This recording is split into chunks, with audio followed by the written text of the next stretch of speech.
तर ब्रीचकंडी रुग्णालयामध्ये आशाताईंनी अखेरचा श्वास घेतला।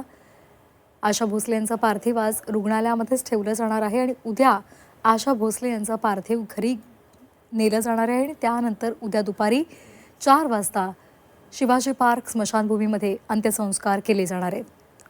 महाराष्ट्राचा सूर हरपलेला आहे। आशा भोसलेंचं पार्थिव आज रुग्णालयामध्येच ठेवलं जाणार आहे आणि उद्या घरी नेऊन उद्या दुपारी 4 वाजता शिवाजी पार्क स्मशानभूमीमध्ये त्यांच्या पार्थिवावर अंत्यसंस्कार केले जाणार आहेत।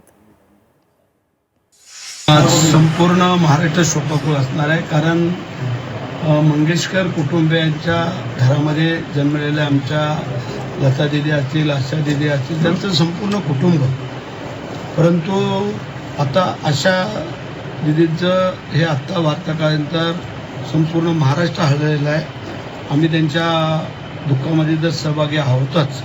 संपूर्ण महाराष्ट्राच्या वतीने तर आमचे मुख्यमंत्री, उपमुख्यमंत्री, इतर सर्वच मंडळी तिथे जातील, त्यांचं सांत्वन त्यांच्या कुटुंबियांचं जे कोण असतील त्यांचं करतील। परंतु आम्ही खास करून पंढरपूरला झालेलो होतो, आम्हालाही कल्पना होती, परंतु आम्ही त्यांच्या दुःखामध्ये सहभागी होऊन त्यांना भावपूर्ण श्रद्धांजली अर्पण करतो।